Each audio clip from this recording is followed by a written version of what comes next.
Ladies and gentlemen, welcome to our session today on the circular economy, a conversation with one of our co-chairs of this summer Davos, the chairman of DSM, Feike Sijbesma. Thank you so much for being with us, Feike. Thank you. I wanted to start by asking the audience, how many of you have a good idea of what we mean by the circular economy? Hands up. Be brave, be courageous. Okay, and be honest, how many of you aren't really sure what it is, but hope to find out today and find out why it's important? Okay, so we have easily a 50-50 split in the room. So Feike, I've heard of circling the wagons, I've heard of circular logic, which I hope we won't hear any of today. What is the circular economy, briefly put? Briefly, it is the opposite of the linear economy we have today. And in the linear economy, we dig some raw materials out of the ground, we process it, we consume it, and what is left, we throw away as waste. And if we live with only a few people in the world, then we can dig something out, process it, consume it, and throw the waste away. You've been up there so much. Exactly. If we live with too many people in the world to consume all the resources like that, we need to think in a circular way, and that means that we need to reuse all the materials which we consume and become more user than consumer. And that means a redesign of the whole supply chain, and that is a circular economy. And has to do that we are with 7 and later on 9 billion people, and that we are limiting our resources. That is in short what we want to achieve in the circular economy. So in a sense, the collision between demography and resources, which the World Economic Forum has done a lot of pioneering work on, is the food, energy, water nexus. A lot of you are involved in that work, you'll appreciate. So that's one of the drivers to think about resources. And what about the role of climate change, which is, of course, at the top of the agenda these days in international discussions flowing on from Paris and so on. How do you make the connection? Correct. It's good to say, Vijay, that the circular economy itself is not a goal in itself.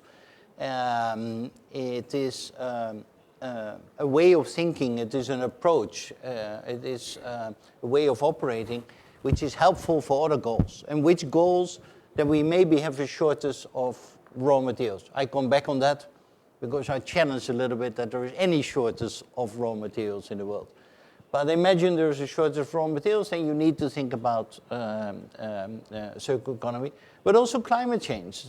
We are, of course, pushing the boundaries of this planet in terms of the way we deal with greenhouse gas emissions, climate change, etc. And people are getting more and more concerned about heating of the planet, about the future consequences. Funny enough, today in Europe, it's higher on the agenda in the last few months than it was maybe in the last few years due to flooding of some parking lots and cellars, etc. When it comes closer to people, people said, hey, climate change really becomes real. Well, ask the people in Bangladesh or the Horn of Africa. They know already for almost a decade that it is real, but now we start to experience that also. And we can address also climate change, I think, by introducing the circular economy concept. So yeah, the idea of recycling and reuse, this is not a new idea. People have put out recycling bins, often 4 or 5 different ones in very eco-friendly cities around the world for several decades now. But the circular economy is a bigger idea than that, isn't it? Correct. So can you help us understand the distinction? And also in some parts of the world, there isn't common recycling, so even that would be a step up perhaps. But this is really a paradigm shift in thinking, going all the way back to how products are designed, perhaps traced and ultimately disassembled and so on. So give us an idea of how would the business model change and what is the paradigm change to understand the difference between old-fashioned recycling and what we're talking about here with the circular economy. Right. And this is not my task as being interviewed. This is your task as moderator. But I could ask to the audience. All right. I'm allowed to ask something. Of course, please. Yes. Let's make this entertaining. Having talked in the last few minutes about resources and the circular economy, who of you think that we might have a shortage of raw materials since we dig it, consume it, throw away the waste, and at a certain moment our raw materials are gone, so we really have a shortage. Okay, this is a great question. So let's make this something. I ask all of you to vote one way or the other. That way we'll have a sense of which way are you leaning. How many of you vote yes, you believe the world is headed to an age of resource scarcity, of materials running out, too many people? The arguments have been made for quite a long time, since the Club of Rome in the 1970s. The world is entering an era of resource scarcity, or we are in it already, however broadly you define resources. Okay, and let's see, how many of you don't believe that, don't think that's true, think the other way? Okay, clearly 75% think there is. Especially the last group. I come back to the first group, but the last group thinks there's not a shortage of raw materials. And give me one moment, Feike, finish your thought. And I don't know why the last group does not think there is a shortage of raw materials. Maybe because you have already adapted to the circular economy, right? Mm-hmm. Maybe not, maybe yes, I don't know. Because there is no real shortage of raw materials in the world. I promise I will come to the audience. We're going to make this interactive, but let's see if we can draw out our co-chair here to get him in a bit more trouble than what I have done so far. Feike, you clearly have a point of view on this. You're bursting at the seams. Why do you think we're not in an age of resource scarcity or getting into one? Because if we would have, at a certain moment, a scarcity of resources, then resources at a certain moment are gone. And is there any moment in time that somebody is stealing from planet Earth its resources? Well, there's only one resource which is evaporating a little bit every day. That's a little bit of helium which goes to the stratosphere out. And all the other molecules and atoms remain on planet Earth. I mean, at night there are no people from Mars who take away our raw materials. It all remains here. So that's the good news. Nobody's stealing it. The only thing is we put it every time at different places. There was an awful lot of there was an awful lot of carbon in the ground in the form of oil, coal, and gas, and a lot of those carbon atoms are now linked to CO2, linked to O2, to oxygen in the air in the form of CO2. There was a lot of metals in Africa, very well orchestrated and organized in mines. And we digged out all those mines and we put it in computers and cell phones and we throw away the waste and we mix it with other waste and we have a big waste which is some metals and some other stuff in. And guess what? We sent it back to Africa in a garbage belt. And it is back in the same Africa, but slightly less organized than it was before. So but all the atoms and all the molecules are still there. And this is the difference of recycling. This is the circular economy. Where we think if you really want to reuse all those resources of the world, and it is possible, then you need to think about the whole supply chain. You cannot just recycle and put your garbage a little bit separated, etc. You need to think, no, if it comes to the next phase, the next phase, the next user, the next user, the next user, what will they do with it? And can we design the supply chain in such a way that we get easily, at the end of the way, the materials back and reuse it? Because look to the metals, if you really mix it so much with all kinds of other materials, it becomes too expensive to get the right metals out. Is it possible? Yes, because they are still there. Is it very complicated and very expensive? Yes, and therefore, the whole circular economy wants to rethink that whole supply chain, that we make it really possible to do this. So we need to go back to the phase of design, of conception. Correct. And the linkages with initial suppliers, as it were. Correct. So that we design, a while ago it was fashionable to think about design for assembly, for example, so that things could be put together easily and cheaply. That was a trend in manufacturing 20 years ago. You're really talking about the trend of design for reuse for the circular economy. So great. So that, and of course, it's clear where you stand on the vote of the crowd. You're with the minority. Hopefully, by the end of our time together, people will. We may take another vote. Let's say by the end of our time together today. What are the implications? How, in practical terms, can you give an example? Take your own business. What are you doing to rethink how you're doing materials, or what can a big industry, plastics, cars, pick one that is hard, not an easy one? We have several examples in our company, and at the end of the day, it triggers also different business models. For example, we make a coating for solar panels. We put that on solar panels, and we take care that the light does not reflect back to the sun. Part of the light on the solar panels reflects back to the sun. The sun doesn't need that light for the coming 5 billion years, so we can keep it for now. So why not capture all the sunlight and push that through? Okay, we make this coating. Now we go to the people with the solar parks, and we say we want to put that coating on your solar panels. And said, what kind of coating is that? Well, this and that, and does it work? Yes, it does work. Okay, and what if it becomes dirty? Then we replace it. Oh, that's a good question. When do you replace it, by the way? How many years it will take? And what do I do? Do I need to order a new coating, etc.? All kinds of questions, very complicated. And it delayed the introduction of our business. At a certain moment, we changed the thing and said, well, you know what? Let's sell not the coating, let's sell the increased electricity. So we don't sell the coating. We keep the coating, we bring the coating to you, we put it on your solar panels, the coating remains us. We coat every 20 panels, we coat 19, number 20 not. We measure the difference in energy due to our coating, and the difference of energy benefit we split. Half is for you for free, you don't buy anything, you don't pay anything, half is for free for you. The other half is for us, and we pay our cost and our coating for that. And if it doesn't work anymore, we take the coating away. We must be, because the difference is not good enough. Right. And the coating remains us, and we rework it. We understand better what is working with the coating than any solar panel guy who is not in that business. So you sell a functionality instead of the product. This is a real life example. You're doing this now. Correct. And is it profitable? Are you making money on this? Early days? Yeah. It's early days. I need to be honest. We just changed it a year ago, this concept.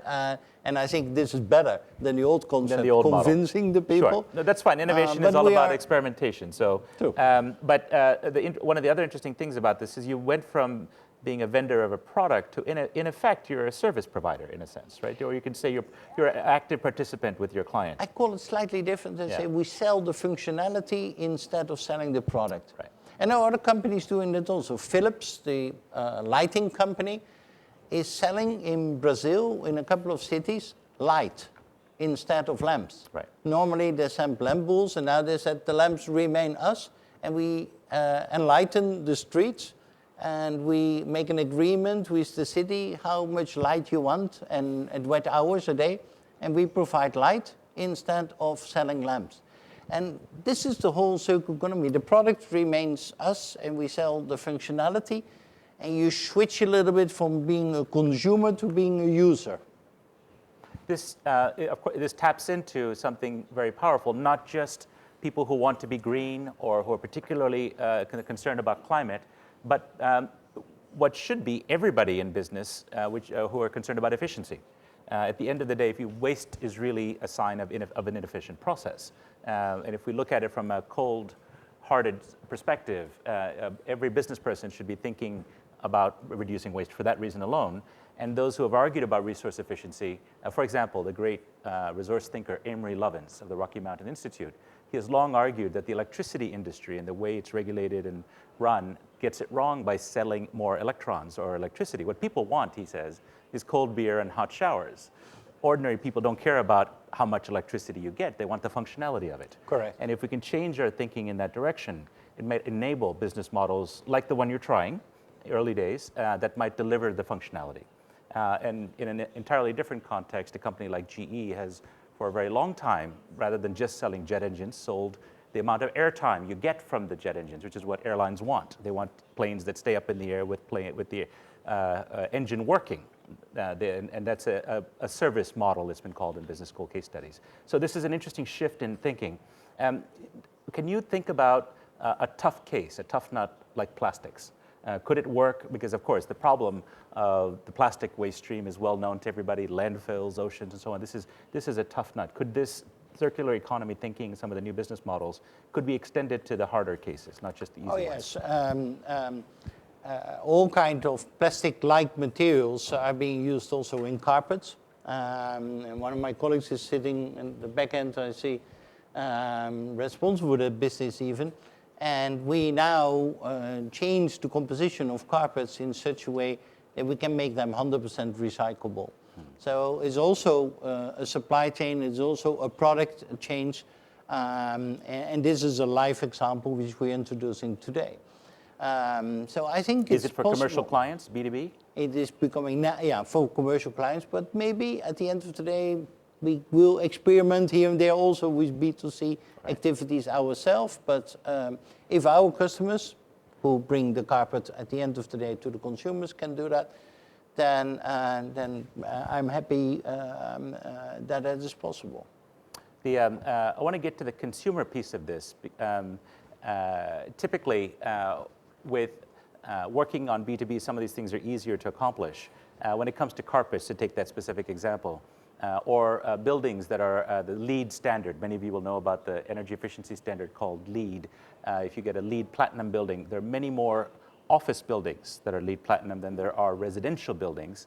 And when I talked to the people involved in this industry some time ago, their answer was, it's not that people aren't environmentally minded, but when it comes to their own home, they're very fussy about what the backsplash behind the kitchen. They may not want the greenest one, they want the one that suits their color palette. And whereas in the office, you can have an office manager, an energy manager, utilities person who makes the decision for everybody. And so in a sense, it's a little bit easier in that case. There is something weird with people, maybe also with the people in the room, I don't know. But normally people do not want to spend more money for a green or a sustainable product. However, when those same people are a voter or a citizen, they are concerned about the climate, concerned about waste, etc. The split moment they change into a consumer, same people, they forgot a little bit all the statements they had and said, well, but we are not going to pay more for it, I assume. So there is a difference between a voter, a citizen, and the moment people are consumers. And I think that we should realize, and that means that making more sustainable or recyclable or via the circular economy products which can be recycled more expensive, that is difficult. However, there is a B2B market also, coming back, becoming a salesman for the carpets of my colleague. If you are a company and if you need to put a new carpet in your office building, do you dare still to go for a non-recyclable carpet nowadays to put that in your building? Would you dare to take that decision as management? So we may have That is a leading remark, by the way. Right.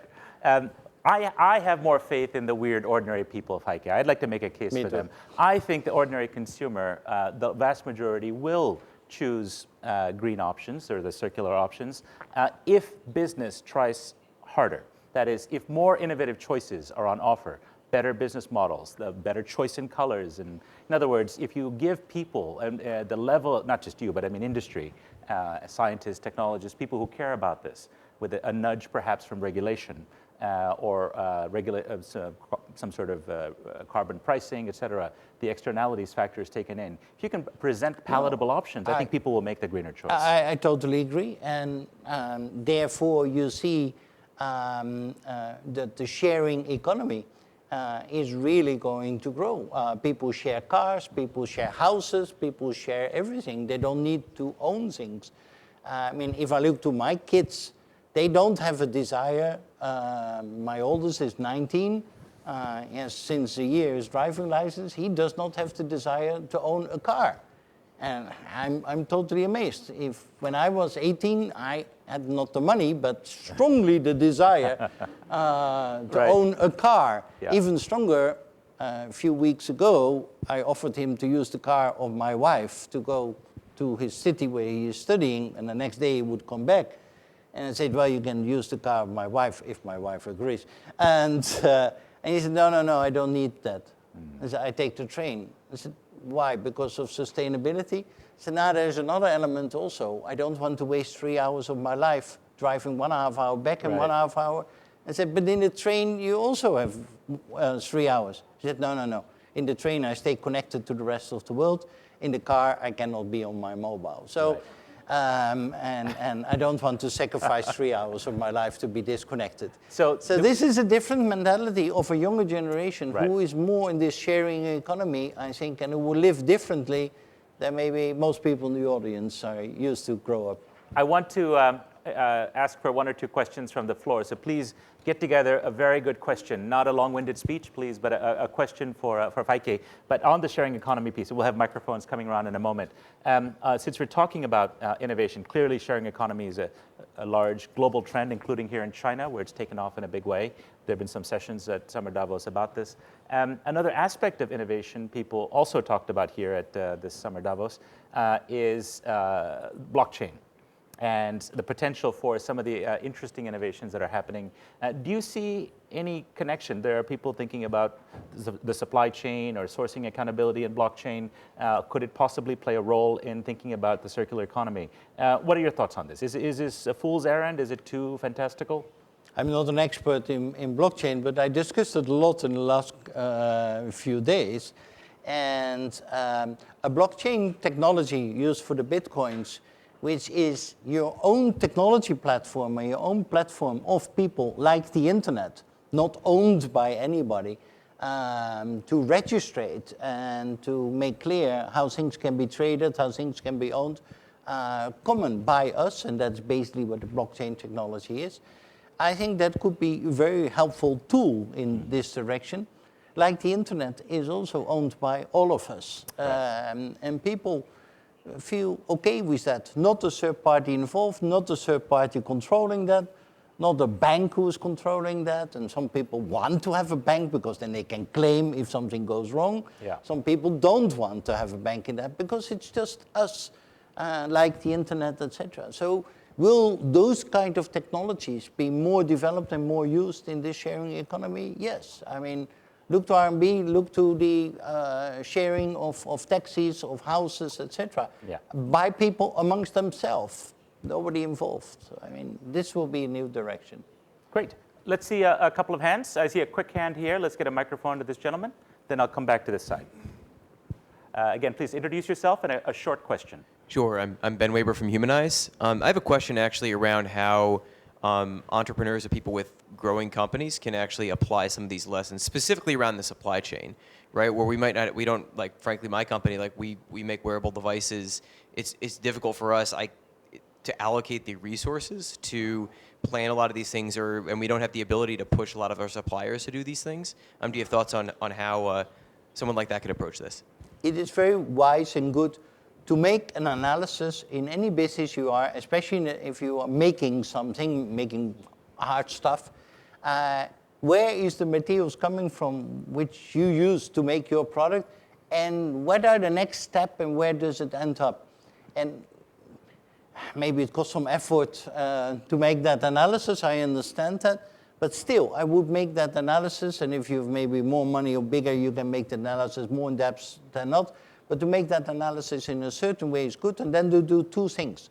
One is, think where that end product will end up, and whether you can design that supply chain in a different way so that it's easier recyclable.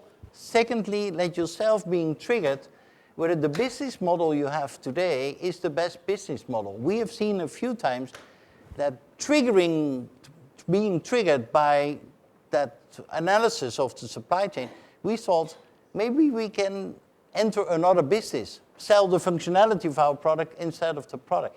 And I tell you, in our company, it needed a lot of conviction and a lot of thinking, because normally we sell big bags with white powder, it's not cocaine, into it.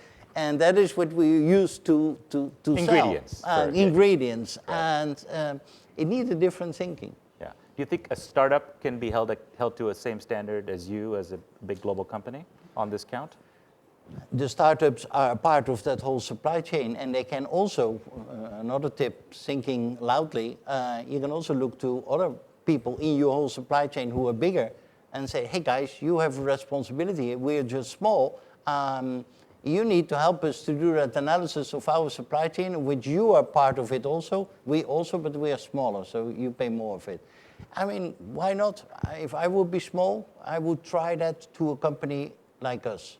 Interestingly, there's an Indiegogo startup that spin out of MIT trying to do sleep apnea machines. Some of you who know about that, there's these clumsy machines with hoses that is completely hoseless. It has the motor all contained into a little plastic unit, but it is, every day you use it, you throw it out. Obviously a problem. But in their campaign, which is well oversubscribed, they allocated a different budget saying, would you like to donate for the green research for us to make this biodegradable or some future solution? They're honest saying, at the moment, this is not the greatest business model. It's the fastest path to profitability. But, and the greenness of their customers could also play a role. Maybe there's something for you to think about there. People will differ on whether that's a cop-out or whether that's being honest and looking forward, but that's the real world, right? At least they're trying. I promised a question to this gentleman, or at least to the side of the room. Very quickly, as we only have 2 minutes left. Thank you very much. Your name, please. Tony Juniper, environmentalist. Just going back to the point about resource scarcity, I'm just wondering to what extent the circular economy agenda is going to be most effectively driven. Is it by resource scarcity, or is it to reduce environmental impact? These two things are very different, and it seems to me on hard commodities like fossil fuels and metals and minerals, we don't have scarcity. If we use up all we've got, we destroy the world. The question really is about reducing greenhouse gas emissions, avoiding pollution, and protecting ecosystems. And maybe this is too fine a distinction in some ways, but it seems to me that actually, if you see the resource scarcity as the problem we're solving, rather than the environmental impact problem, I think you do things differently, and you maybe choose different priorities. And it just seems to me to be quite an important distinction. I think you have a very valid point. Take coal. For the time being, there is no scarcity of coal in the world, and we can continue for a couple of hundred of years. Still, it is not wise to do that out of environmental reasons. So I'm totally with you. But let me think a little bit about an alternative for fossil resources is use of biofuels. But if you use biofuels, you use the food component and you compete food versus fuel. Is that wise? That whole thinking triggered our company.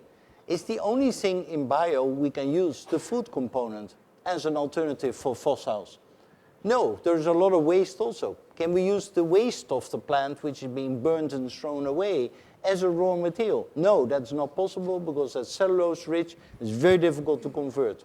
Good. After 8 years technology development, we are now able to do that. We built a big factory in the United States, and we're using now the waste, which is normally burned, and convert that into green energy with 80 to 90% CO2 reduction compared with fossil resources.